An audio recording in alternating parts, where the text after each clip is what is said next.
but cover a different topic that I think really applies to everybody, especially with, COVID-19 impacting everything, the way we live our lives, the way we buy groceries every week or every other week. So, it has a huge impact, and, trying to figure out tips and best practices to make this new adjustment to our reality, without just trying to cope and just not really thrive within it, just trying to give some tips and tools to really thrive and do wonderful during this time, although it is different. I think naturally human nature makes us opposed to change, but we can always make ourselves better by embracing it. So I'll just kind of start off with that little message. And so today's objectives, for one, I want participants to understand the evolution of virtual communication. So how did we get here? That's always like one of the main questions we have, is how did we get here? Because, as technology increases, new things come out, we kind of adjust. We might have some early adopters, and then we may have like the laggers. So it just kind of depends as far as diffusions of innovation goes, that theory. We're also going to learn tips for combating Zoom fatigue. So I know everybody has experienced Zoom fatigue in some way, form, or fashion. And we're absolutely going to talk about that and just dive a little deeper into the concepts of it. Participants also learn how to develop an understanding of the gaps and how they're created in our virtual communication. So no, it's not just you. It is everybody that experiences some type of degree of negativity within communication. That's the best kind of way to talk about it. Participants will also understand how the lack of humanistic elements affect digital communication. And then lastly, we'll engage, learn helpful tips and things, ways to engage with our actual coworkers, colleagues, family, friends, everybody that we have a relationship with in some form of capacity. So starting off, always kind of do the Zoom guide. We ask you to keep your microphones muted. If you have a question, please raise your hand. Anna, please feel free to stop me if you see somebody's hand raised. And then, ground rules, try to be fully present, respect the floor. So if somebody says something you don't necessarily agree with, it's okay. Respect the floor, you'll have your opportunity. And I really want you to engage, especially if you have questions with things. Allow others to engage as well. Don't yuck somebody's yum. And then, of course, the Vegas rules. So we always kind of say that. What stays in the alumni series for wellness what's said will always stay in the alumni series. So keep that in mind. So starting off, I thought it was kind of important to just kind of go over our wellness common language that we have here at the university. And so, wellness is that connected, interactive combination of our 6 elements of wellness. So of course we got purpose, community, physical, social, financial, and emotional well-being. And when we're talking about staying connected or building connection in a virtual world, these are really the main components that we're talking about that are affected traumatically by this. And I think when we have like the wellness, when we look at it, we're looking at emotional well-being, and then we're looking at our social well-being, which is the ability to develop and support networks while cultivating new and existing relationships. When we're looking at it, I think we don't necessarily realize how important it is, because like, oh yeah, I've got friends, I got family that I talk to. And then you have something like COVID-19, where all of a sudden all that is kind of shut down and taken away from you, or you have to find new ways to embrace it. And so I think this is when everybody's trying to figure out that social is really connected to this emotional component, but as well as this community component. So those are really the 3 main things that it taps into. And then of course, purpose, finances are also impacted by it, and then physical well-being as well. So where did this all start? That's always like the golden question. Outside of COVID-19, when did the virtual environment really start? And I would love to kind of see everybody's kind of responses in the chat. Where do you guys think this virtual environment really started from? Like, what was it? What was the major event?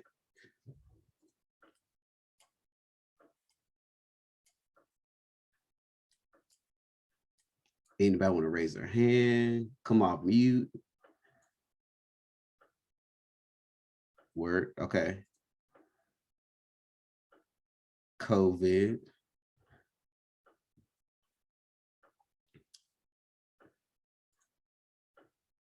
When video calls became available in tech, social media started. Okay, I'm loving it.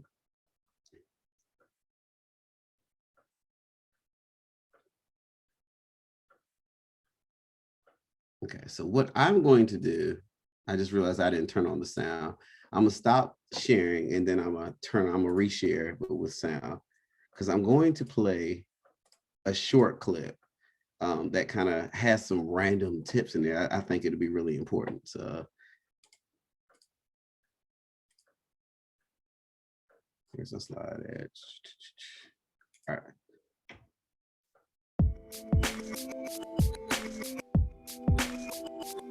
The very first iPhone was introduced 10 years ago, supercharging the smartphone industry and changing the face of technology forever.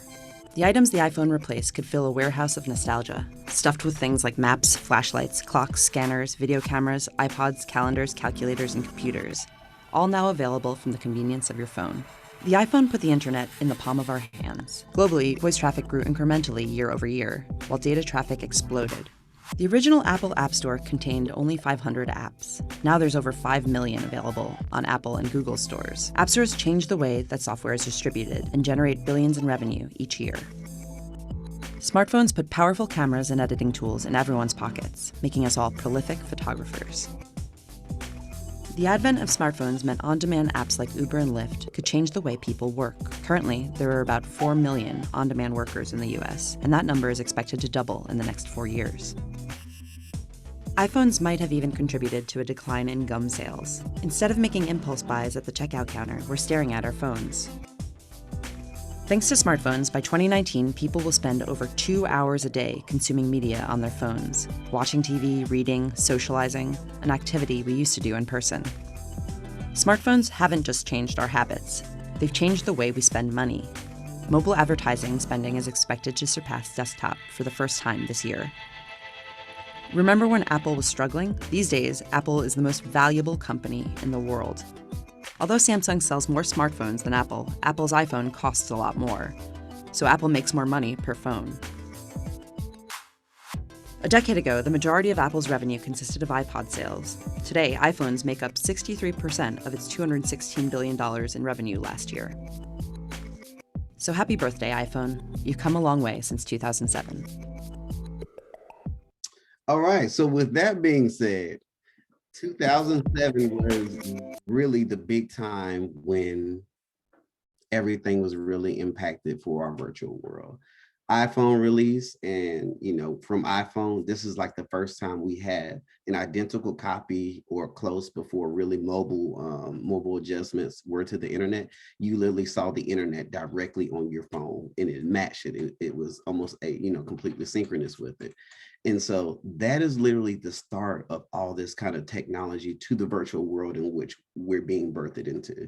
They also talked about how apps came about to also support and use the new features that are on these new high quality cameras on these phones and things like that over time. Skype was always, one of the first popular ones that kind of came out. You can make calls on it. Then, you can also make video calls, and people really, were enjoying that one-on-one. Then you added these group features and it just continued to expand. So although, Apple wasn't necessarily the first one to do like something like group iPhone, that didn't come till like maybe last year or a couple of years ago with a recent update. A lot of the other groups slowly jumped on that bandwagon. Like, look, let's set up these virtual environments so that people can actually jump into these things and really use them, for the benefit. And the thing is, a lot of these things start off as personal. So like, you could kind of do it. You didn't necessarily have to have an account. Most of the features were freer then.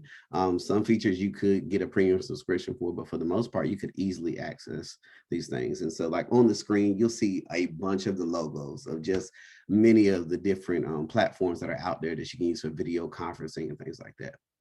And just a random question, like when you see these, what do you kind of think about, or which ones do you kind of use the most? And do you use them for personal or do you use them for work? And you can drop that in the chat. Do you use them personal or for work? And I'm curious to kind of see the response.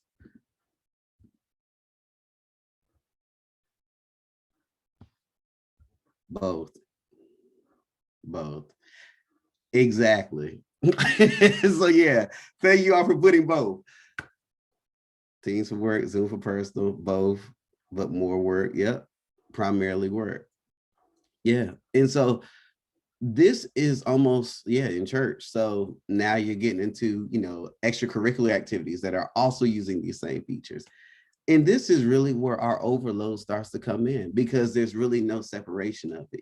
Originally these were all kind of used for personal use, and then some are built strictly for business, but for the most part they transition to both environments, and you don't get a break essentially. And so, what is this Zoom fatigue? And so Zoom fatigue essentially, it's a term used for exhaustion caused by constant video calls and being in an environment. Essentially, what was the catalyst for this term being formed? Because nobody knew that this was something that existed until we were forced to embrace it, right? So COVID-19 absolutely made us embrace this, because unlike pandemics and things that have happened like in 1919, 1920, they didn't have these same technological advances. And so now that we have this, it's like, oh, okay, cool, we can do these same process, but we have to make them digital. Let's just use what we already use or have access to. I know NC State, we always had this Zoom, Zoom access to Zoom, but we never use it in this capacity. And so, once COVID hit, we had to jump into it. And, just a few fun facts. It's not an official diagnosis, although a lot of practitioners are using it. And then many psychologists, they say the condition is becoming increasingly prevalent just because of remote work in general. And so, they've seen this a lot of times in organizations that are already like remote, have been remote for a while. But I think just having majority of the population having to use this is now becoming super popular. So catalysts includes lockdowns, quarantine, social distancing, all those really have an impact on it. And then lastly, although it's called Zoom fatigue, it can apply to any of the platforms that use it. And so I had a few platforms listed out there, but yeah, it's a real thing and it's not a joke. So keep that in mind. But these are some tips to fight Zoom fatigue. I really want to kind of start, this session off with, some really good information. So establish no meeting time blocks. So literally this whole time blocking kind of concept, block off your calendar. So that way, people can't put meetings, but you actually get a break for yourself. The second one I thought was really, really interesting, and that was designating like a meeting free day. So a day where you can really just focus on the things that you really need to focus on, and you can't have people just kind of take over. Or you can just establish one day for all meetings. Now, that may be exhausting, but this is just one of the tips. Say no to video calls that are not valuable. That kind of ties back to your purpose well-being. If it's not something that's gonna, give value to both yourself and somebody else, is it really valuable for you to kind of take this on and add it to everything else that you already have? So keep that in mind. Something that was also kind of cool, replace calls with recorded asynchronous videos. And so what they're referring to in that one is like if you usually have a meeting with your supervisor or whatnot, and you're providing updates for the status of a project. Instead of doing that or having these meetings that may be drawn out or extended, record a project update where you can just record it as a video, go through your items and send it to your supervisor. They can watch it when they're ready to watch it, but you've done it. And so that was just, I thought that was really interesting because I've never seen that one being highlighted before. Another one I thought was really, really cool and helpful was to hide self-view. And so like right now I can see myself talking. And the whole premise of it is if you were to hide your self-view, it doesn't make you feel as though you're always on the stage and you have to be your best self, the best, presentation of yourself before whoever you're, and it takes some of the pressure off. Now that does cause anxiety for some people, but try it out and see. I do get worried when I can't see myself because I don't know what I look like. But I would say, try it just to kind of change up the feel of it and not make yourself feel like you're always on all the time. Even if you're in a group meeting, you don't have your camera on, hide your self-view. Because really, you really want to see everybody else anyway. So that's something to kind of keep in mind. Also avoid multitasking when you're on calls. So, I know a lot of times, if we're on a Zoom call, we're checking email, we're working on this, working on that. You're doing too much. You're starting to overload your system already because you're already, on the screen. You're supposed to be paying attention, but you're doing other things too. So, luckily, you may not be on the agenda to be called, but that's something that can happen and you're thrown off guard because you're multitasking. So keep that in mind. Schedule screen-free time. That's the last one I'm gonna kind of mention. That's something that we typically always have like recommended for like our younger population. So, as kids are in elementary school, or lower, we don't want them to have a ton of screen time, right? Because we don't want them to be overloaded, because that is what happens. They get anxious, they can't go to sleep. Their brains just don't turn off the same way. And so ours are the same way. If we get overloaded, it doesn't help. So, if you're on the computer typing, doing reports, you're in Zoom meetings all day, you're staring at this monitor, then you come home and you watch TV, then you wonder why you can't go to sleep at night. You're overloaded. So block off some of that screen time. I get more Facebook or news fatigue as these, yeah. Yeah. And so social media, that's a whole nother thing. That would have been a great tip to add to it. Turn off your social media or take breaks from it, like fast from social media, delete it if you need to. Because once you click on a video, they constantly run. And it's always going to be things that you've either scrolled through in your history, because it's tracking all of your data and literally is going to know what's going to interest you. And before you know it, you've been through 30 minutes of videos or news or just playing in the background. So that doesn't help your productivity, but it also doesn't, it's not beneficial to your mind and all that. So Dr. Nick Morgan is somebody that does research within this field, where literally he just studies, individuals in the virtual environment and what causes a lot of the breakdown in communication. So I thought it was really interesting. This is one of the things he said: storytelling and body language are major influences from making convincing conversation in physical conversation. Essentially, that's what makes it work. When you don't have a lot of that body language or that storytelling piece, but you just have text and lines of text, a lot of people are missing that humanistic component. And therefore, you can't really judge where the person is coming from. You don't necessarily know their intent. And then something that he said was that it always makes us anxious when we humans naturally have negative biases. We have five senses, and when those senses are missing information, then we automatically feel negative assumptions. So face to face, if we were face to face, we would never make these assumptions, but in the virtual world, we do. And so I'm pretty sure everybody can think of a time where they've read an email and it felt as though, who are they talking to? Like, are they really talking to me? Is that what they mean? You can't really get the gist of it. And that may not be their intent at all, but because we're missing information with those senses, we can't judge it. We don't have that body language. So something to really, keep in mind. And I love, like, this is actually his quote. He said, "Get over your seriousness and use some emojis." And so, we don't have many things to show how we feel or whatnot in text, but, I would implore you to actually embrace, using certain things, especially during this time. Emojis, I think they make everybody smile. Everybody enjoys them in text messages. They pretty much tell you exactly how somebody feels. And there's a gajillion of them, especially if you download other apps. So, and I know all of our G Suite has emojis, so feel free to use them. I actually had to find where they were in order to actually plug those in this actual slide. So I thought it was pretty cool. So in the workplace, now we're kind of moving forward to, what does our workplace environment look like? No more chatting at the coffee pot or on the way out to the office. How do we build connections in this new virtual environment?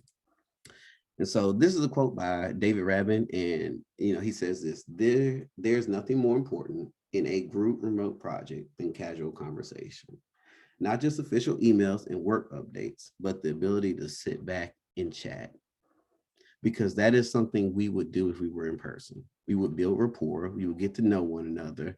But in the virtual, reality, all we have is task lists, we have projects, and we have deadlines. And it's missing that humanistic component. Otherwise, we're nothing more than computers with blood running through us, right?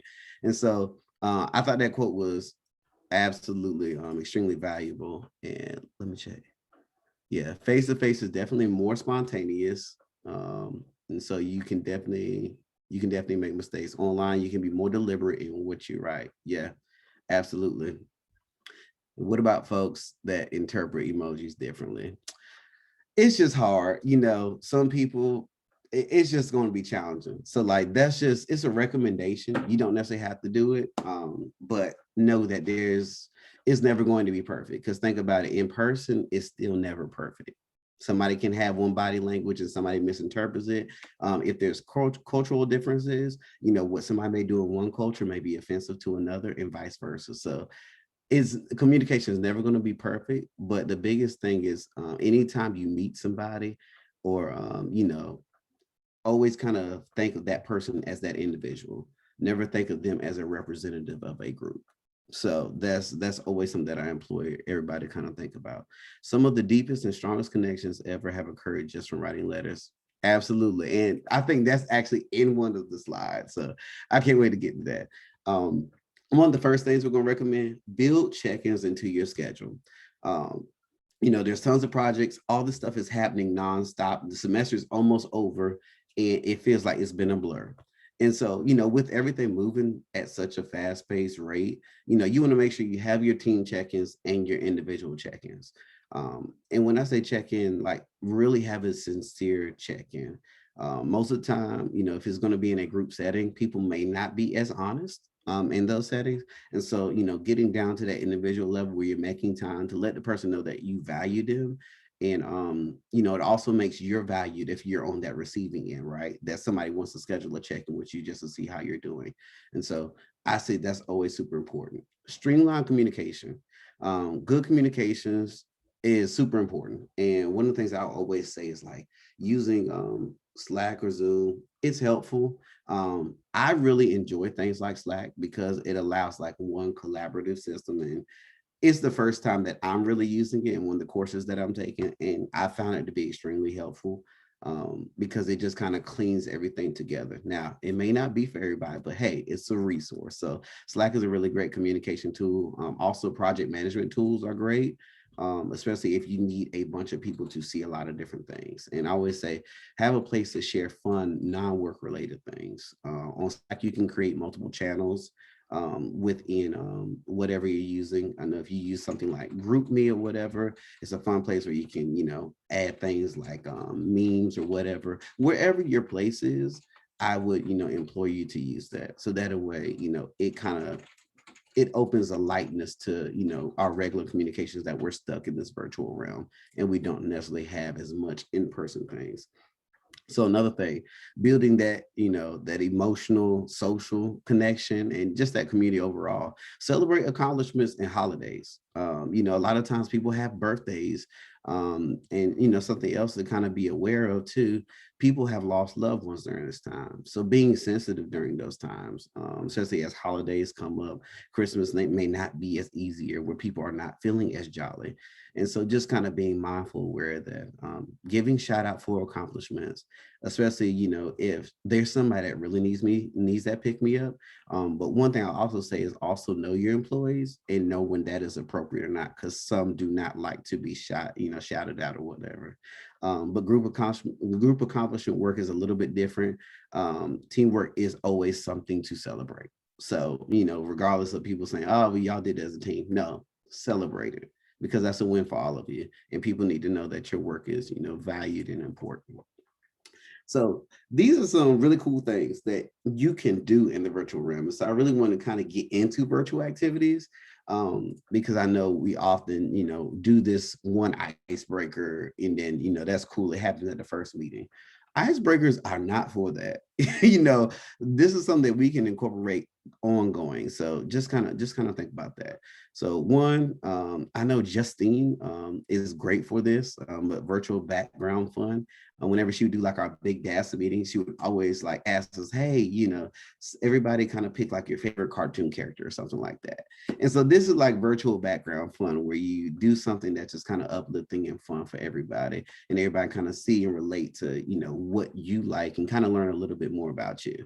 And that's simple. You don't even have to talk. Your background will do all the talking for you. So just kind of theming something like that. If you're in a smaller setting, two truths and a lie or like a big group, that's always a fun game. We play it in person. Why not do it virtually? It doesn't take any more work to do it. Would you rather? And this is usually a or type question. So would you rather drink coffee in the morning or pre-workout? Something random, right?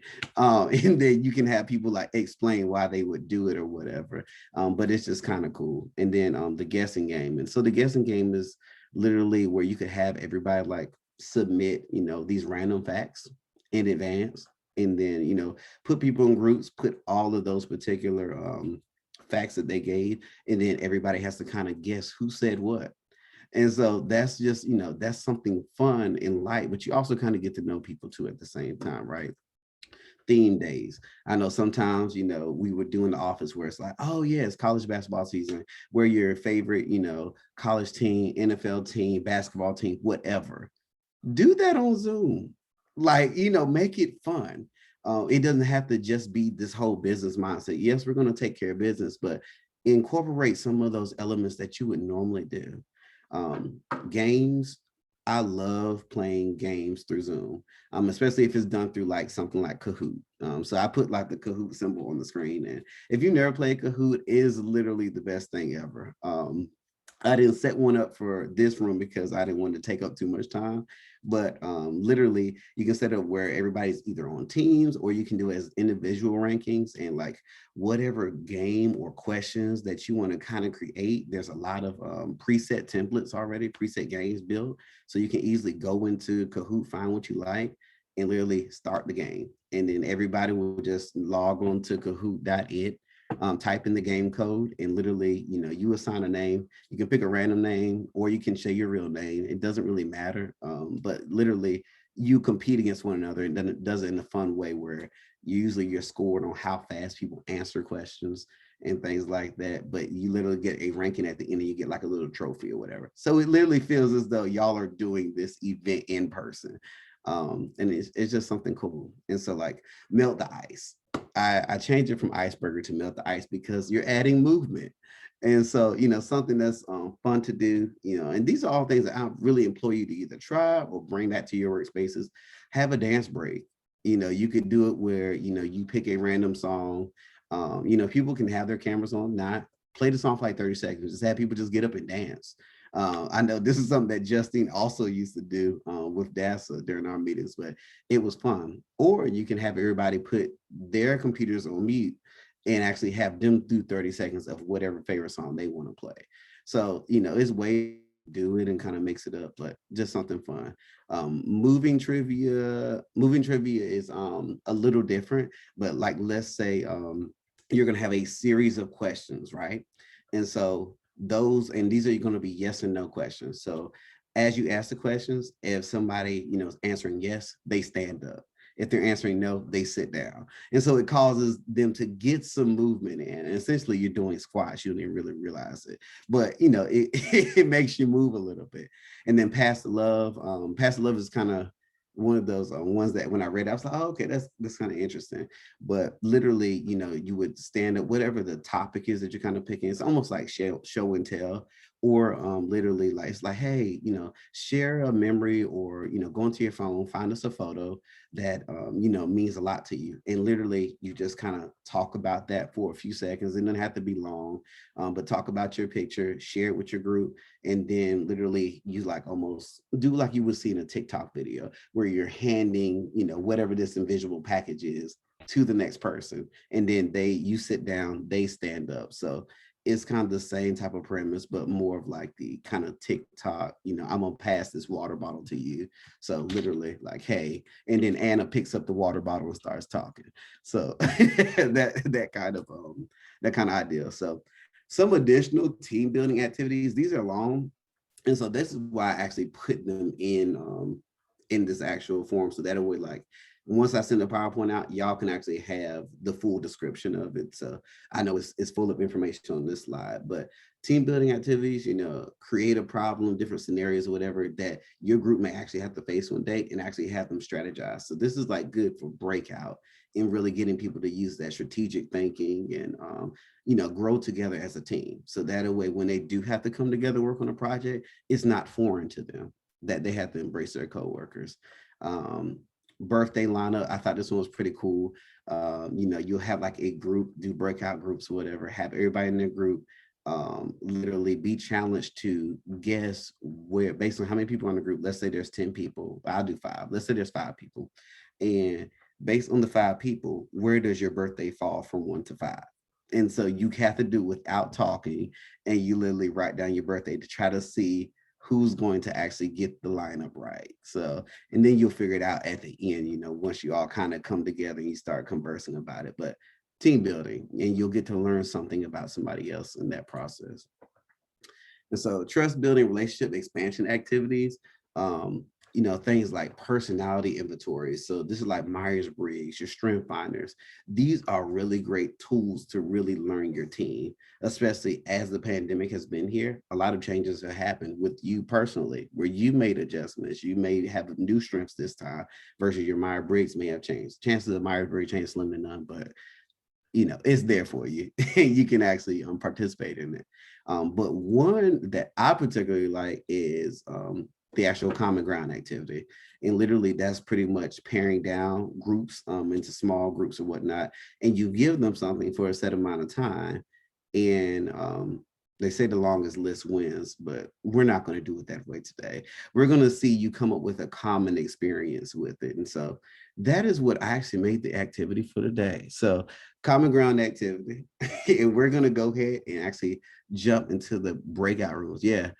And so Rachel, she says mine went from INFJ to ENFJ. Yeah. It doesn't take much. Like you can shift. So I definitely get it. And Rachel also says she likes to stand up with the movement with the icebreaker questions. Yeah. I think starting a department meeting with Tai Chi would be great. Absolutely. Building and movement breaks are always going to be super beneficial to you. And so, you know, it kind of gets everything off everybody's mind, distracts them from, you know, what would typically happen. And it just kind of reinvigorates you. So absolutely incorporate, you know, movement breaks within your meetings. And so right now we're going to do the common ground activity. And Anna, if you could you split up? How many people do we have? We have about 16 people on the call. So we can do like maybe 4 rooms. Let's do 3. Let's do 3 rooms. Okay. Yeah, I think we lost a few people. So let me. Okay. Yeah, we can do 3 rooms. And so okay. In your 3 rooms, you're literally, I'm about to show you an object that correlates with your specific room. Once we break everybody out. And okay, we're ready. Do you want me to go ahead and send everybody? Yeah. After I'm gonna run through because we got 3 rooms, right? Yep. So I'm going to kind of go through and show. Well, I'm gonna give each group about 5 minutes. Since we have less people, we'll do 5 minutes within your room. And so my room 1, yours is cards. So you're gonna talk about your common experience with cards. Room 2, VCR. What's your common experience with a VCR? And then, yeah, technically that's room 3, but Nintendo. So we're gonna talk about Nintendo. And, or, you know, it can be anything, but whatever your common experience is with this image. So yeah, you can go ahead and send them.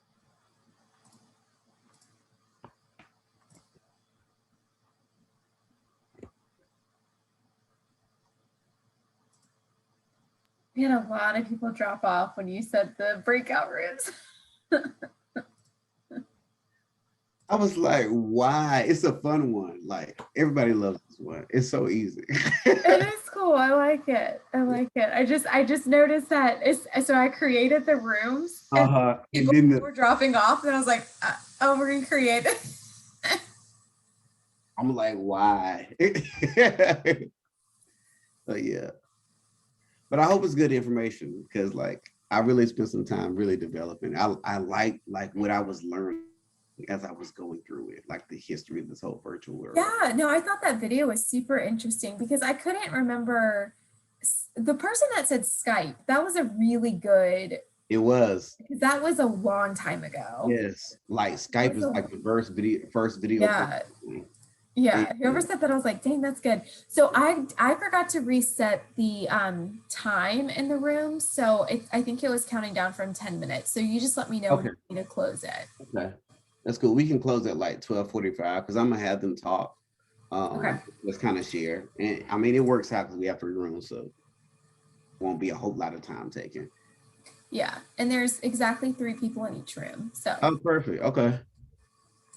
Yeah. But yeah, like I had a floppy disk up here. I had Bugs Bunny up here. Like if we had to go to 10 rooms, Potato Salad, Yeah. Michael Jackson, Luke Skywalker, Jerry Springer. I had a bunch of different things to kind of talk about. I love it. I wonder if I should pause the room. So it will close in 23 seconds.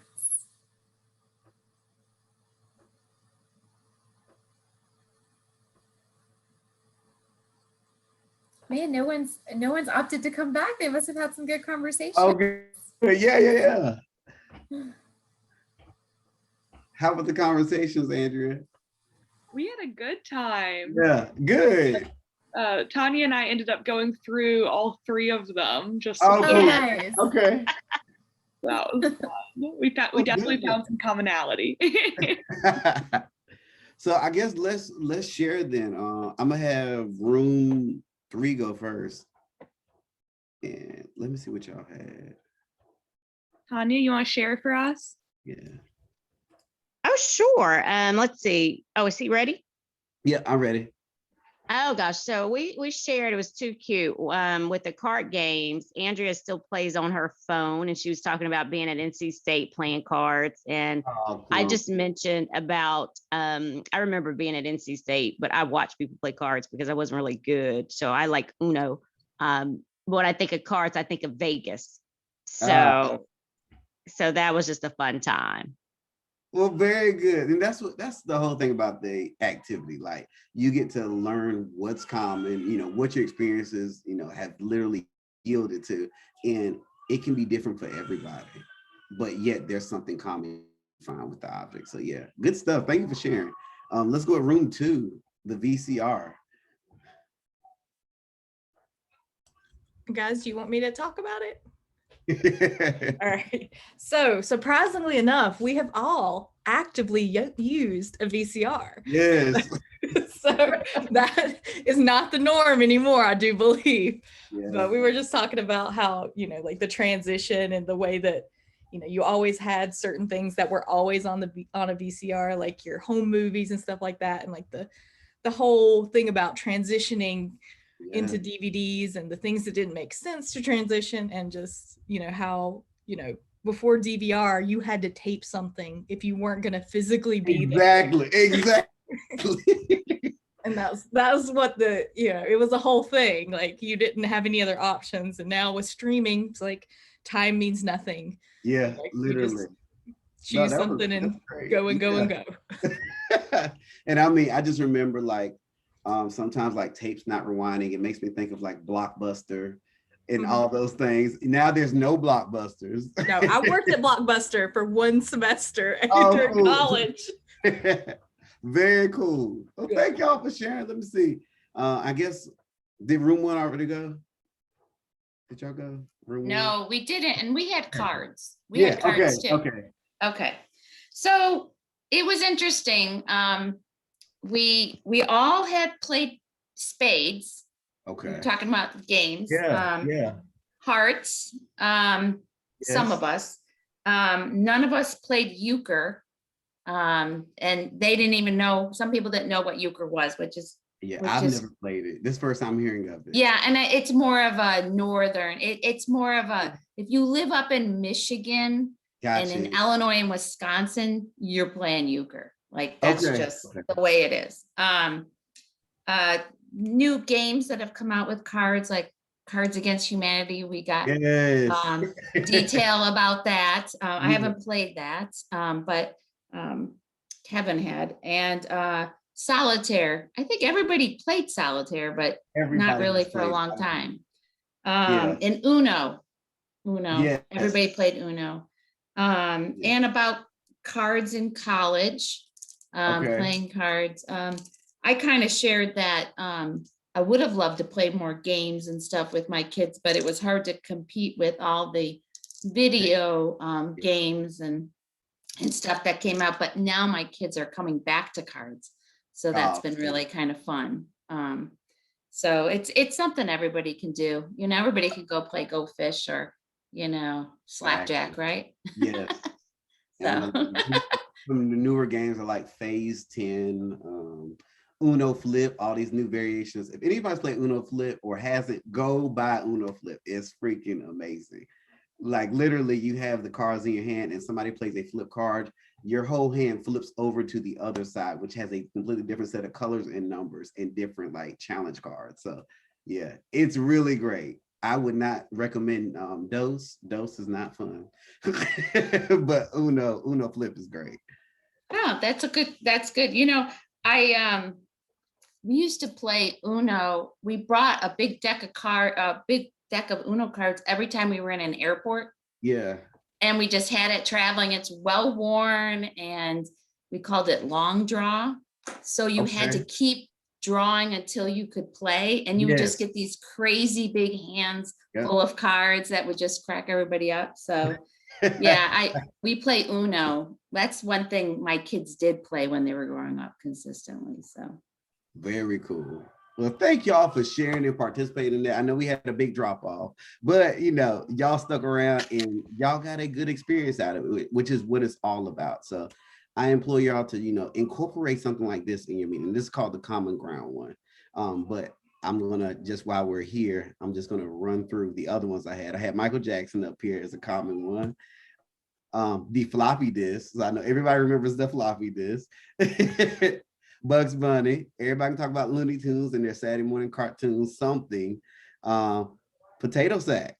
So Field Days. Luke Skywalker, one of the highest grossing and popular movies of all time, Star Wars. And then I thought Jerry Springer would be a hilarious conversation.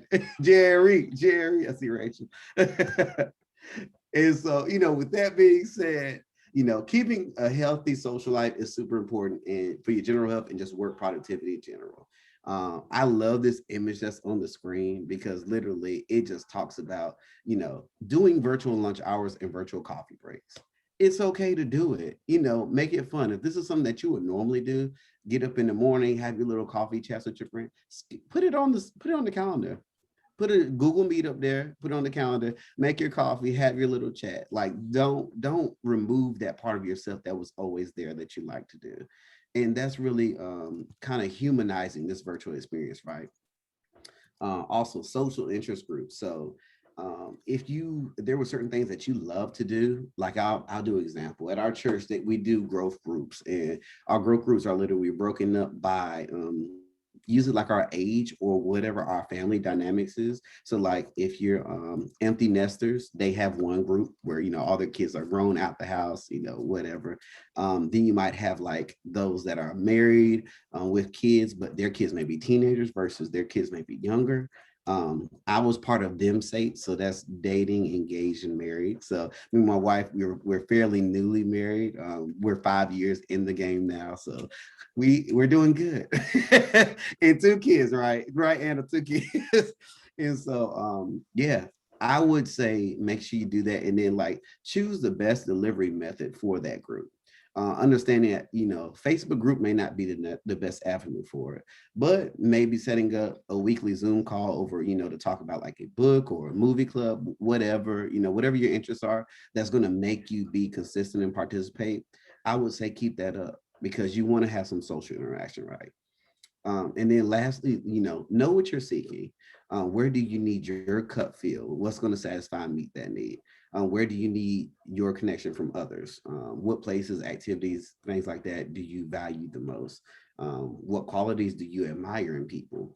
And what experiences bring you joy? So make sure you're considering all those things when you're trying like these social groups and things like that. But do it. And then one last one is nourish to flourish. So, you know, that's going back to that whole self-care component that I talked about last week.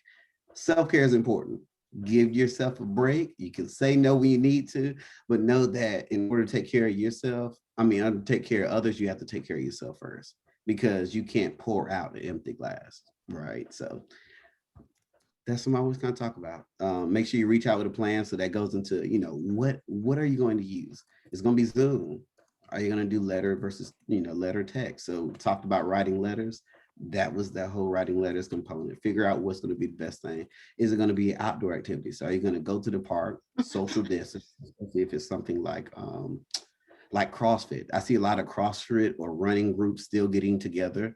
And doing their thing, right? Kimberly's laughing, but yeah, and doing their thing. So figure out what happens, and then nothing builds everyone closer to each other than shared experiences.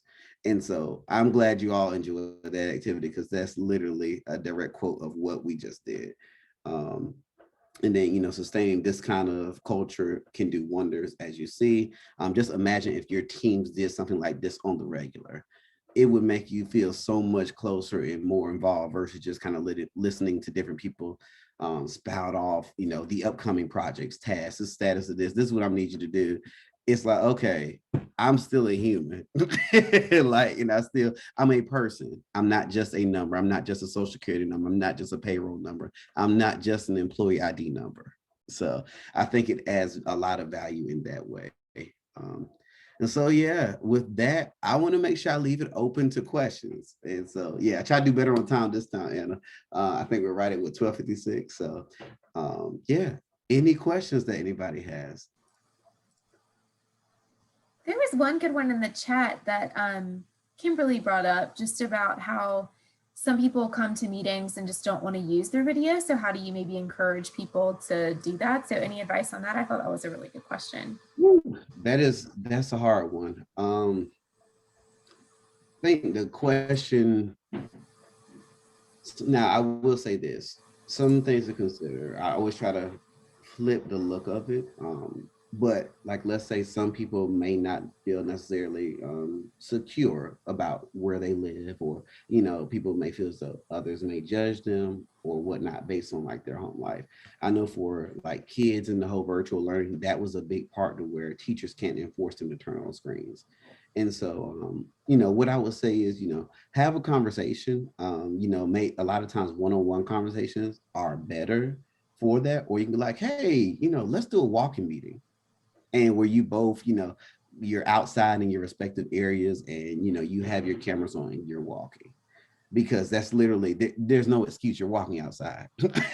So, I mean, that's something that you could try. So that's one of the recommendations I would give. But usually that one-on-one to kind of figure out, also understanding some people don't do well in big group settings. They feel as though there's a lot of tension on them because people can literally see them directly for who they are by looking at their square. And people don't like that. I have a coworker and he does marketing communications. So he's always in front of people, but in group settings, he does not like to be, seen. So his camera's always off. So yeah, it's just one of those things. Rachel, go ahead with your question. So I was just going to ask, it sounds like, because there's kind of a, how do you balance that? Because, keeping the human element, but not getting horribly off track and losing complete control of a meeting, or like losing the agenda. I mean, because, when people start to get going, you don't want to break it up, but, hard. So digital meetings, you always kind of want to set a time limit for things, right?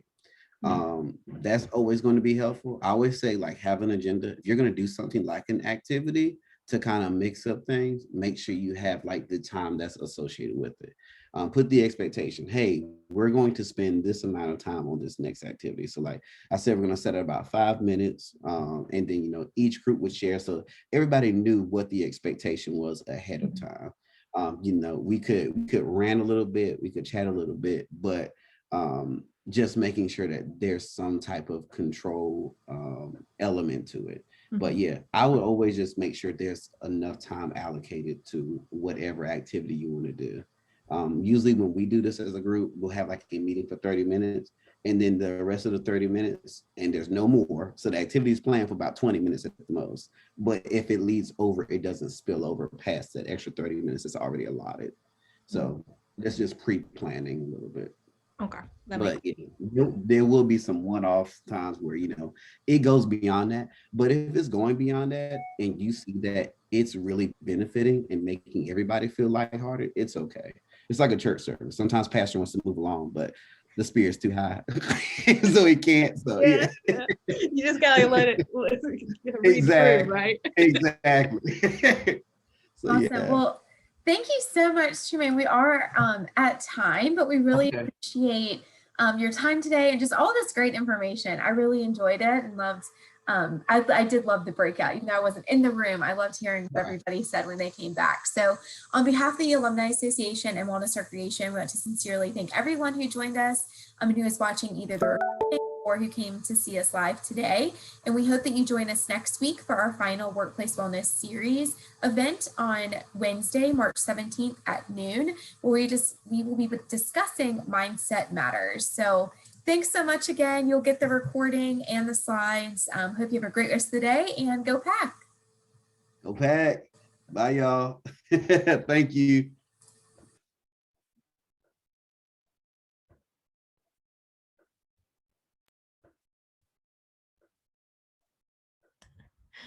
Just wanted to say thanks again. This was so much fun. Absolutely, This was great. Rachel. I'm glad you enjoyed it. Oh yeah, it was great. I've been on an online like